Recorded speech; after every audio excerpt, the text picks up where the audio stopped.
एक लड़की जो कि नाबालिग है, शादीशुदा है। एक युवक उसे बहला फुसलाकर शादी कर लेता है। शादी करने के बाद वो प्रेग्नेंट भी हो जाती है।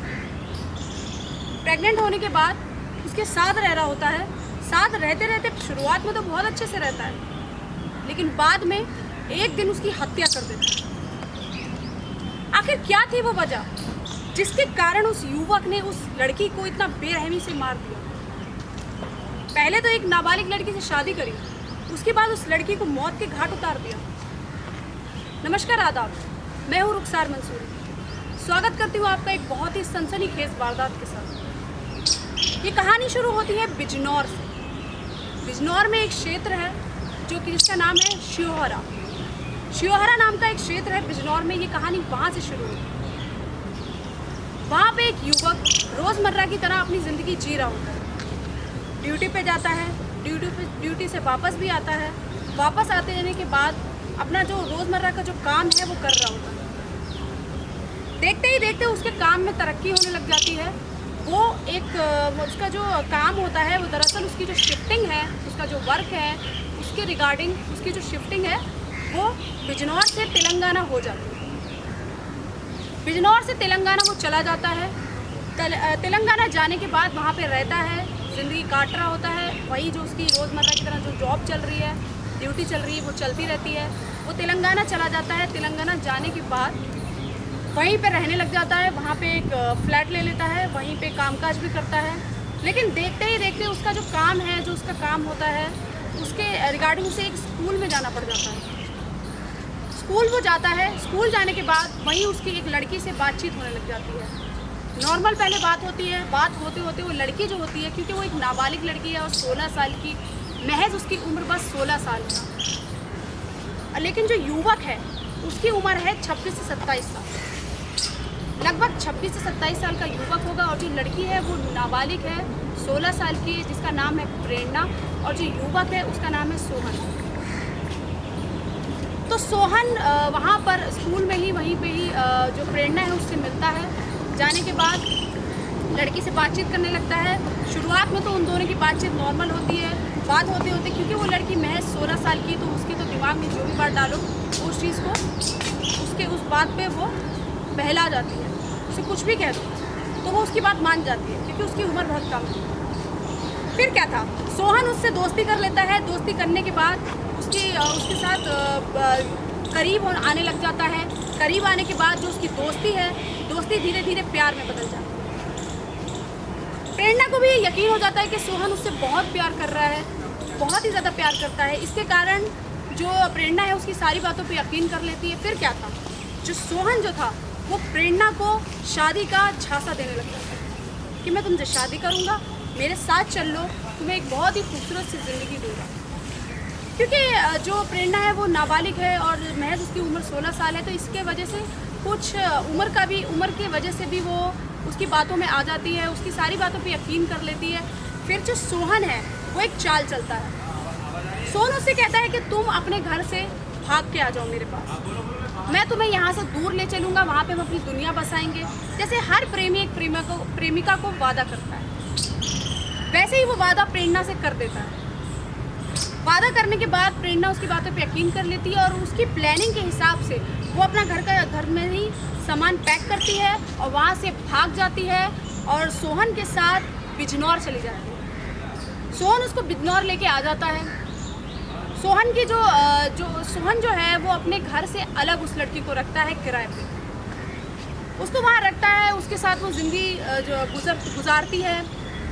शुरू में तो वो बहुत ही खुशहाल रहते हैं साथ में। फिर क्या था, जो प्रेरणा है, जो कि नाबालिग लड़की है, वो प्रेग्नेंट हो जाती है, यानी कि उसको बच्चा हो जाता है।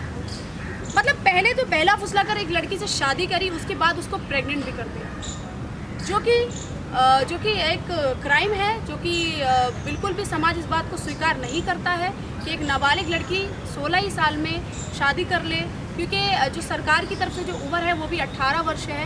18 साल के बाद जो युवक हो या जो महिला हो या लड़की हो, वो अपनी शादी का फैसला कर सकते हैं खुद से, या हमसफ़र चुन सकते हैं।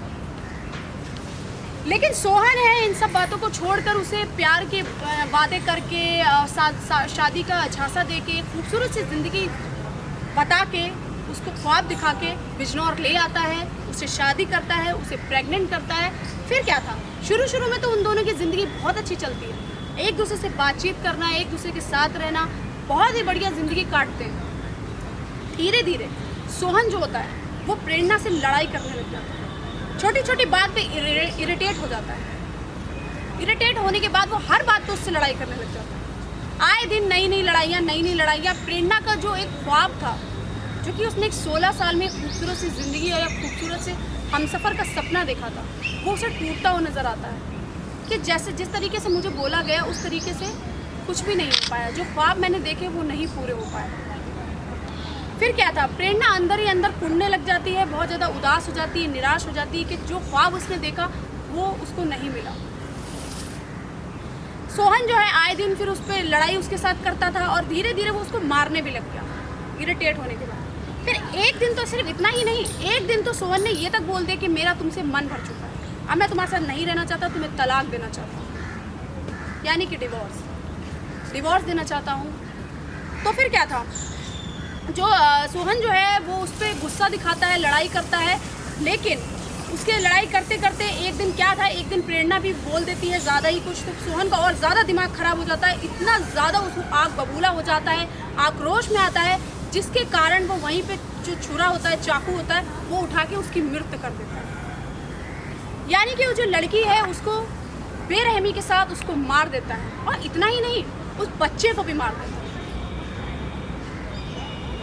सोहन ने पहले तो उस लड़की से शादी करी जो कि एक लड़की नाबालिग है, उसके बाद उसके साथ प्यार का झूठा वादा, उससे शादी करना, शादी का झांसा देना, उसके बाद उसकी मृत्यु करना और उसके बच्चे की भी मृत्यु करना। इस तरीके से सोहन हरकतें करता है। दूसरी तरफ जो लड़की घर अपना छोड़ के भागी होती है, उधर उसके माँ बाप भी कहीं ना कहीं चिंतित होते हैं, परेशान होते हैं कि हमारी लड़की रातों रात कहाँ गायब है। इस वजह से वो पास के पुलिस थाने में जाके मिसिंग कंप्लेंट दर्ज करा देते हैं लड़की की, क्योंकि मिसिंग कंप्लेंट एक नाबालिग लड़की की दर्ज होती है तो पुलिस भी इसको सीरियस एक्शन में लेती है और इस जो मामला है यानी कि जो केस है उसकी जांच पड़ताल करती है। जांच पड़ताल करने में इतनी बिजी हो जाती है, फ़ोन वगैरह भी ट्रैक करती है, तब जाके पुलिस को ये पता चलता है कि जो लड़की है, जो 16 साल की नाबालिग लड़की है, वो एक युवक के साथ बिजनौर भाग के चली गई है। पुलिस जो है बिजनौर पहुंच जाती है, उस लड़की के बारे में भी पता करती है और ये भी पता करने की कोशिश करती है कि वो उसको कहाँ लेके रह रहा था, सब चीज़ें पता करती है। तब जाके पुलिस को ये पता चलता है, उस घर का जो एड्रेस है वहाँ मिलता है। क्या पता चलता है कि उस लड़की की डेड बॉडी वहीं के वहीं पड़ी हुई है। पुलिस को पता चल जाता है कि उस जो सोहन नाम का जो युवक था, उसने सिर्फ उससे शादी ही नहीं करी बल्कि उसकी मृत्यु कर दी और उस लड़की को प्रेग्नेंट करके उसके बच्चे की भी, जो बच्चा जो हुआ उसकी भी मृत्यु कर दी।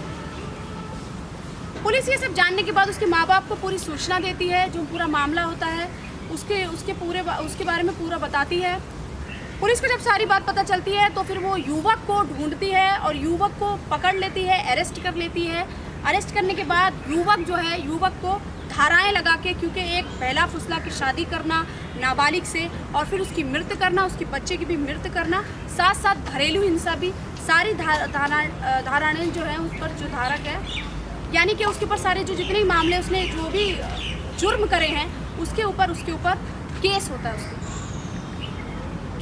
फिर क्या था, युवक के ऊपर केस हो जाता है, उसको अरेस्ट कर दिया और आज वो जो आरोपी है, जो मुजरिम है, वो अपने गुनाहों की सज़ा काट रहा है।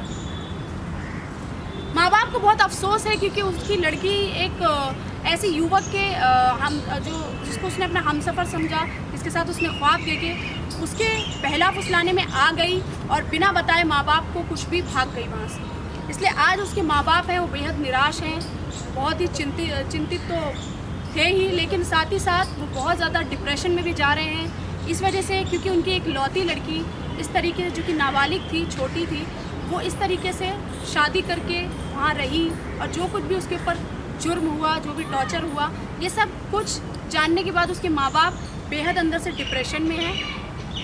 इस कहानी के माध्यम से बस मैं आपको इतना ही कहना चाहती हूँ कि यदि आप अपने बच्चों की देखरेख कर रहे हैं, आप अपने बच्चों की परवरिश तो कर रहे हैं, लेकिन अपने बच्चों पर पूरा ध्यान दीजिए कि वो किस संगत में पढ़ रहे हैं, कैसे दोस्त बना रहे हैं, किसके साथ घूम रहे हैं, कहाँ बैठ रहे हैं, क्या कर रहे हैं। इसलिए माँ बाप की, यदि प्रेरणा के माँ बाप ने अगर ये चीज़ देखी होती, सोची होती और उसको पूरी तरीके से उसको ले जाना छोड़ना सब करा होता, तो शायद इस तरह की घटना नहीं घटती और प्रेरणा का इस तरह बेरहमी के साथ मृत्यु नहीं होती। तो बस मैं आपसे इतना ही कहूँगी कि यदि आप अपने बच्चों की परवरिश कर रहे हैं, उसके साथ साथ उनकी निजी ज़िंदगी में भी माँ बाप को दखल देना आज के ज़माने में बहुत ज़रूरी है कि उनका बच्चा बिगड़ तो नहीं रहा है। सावधान रहें, सतर्क रहें और अपना ख्याल रखें। जय हिंद, जय भारत।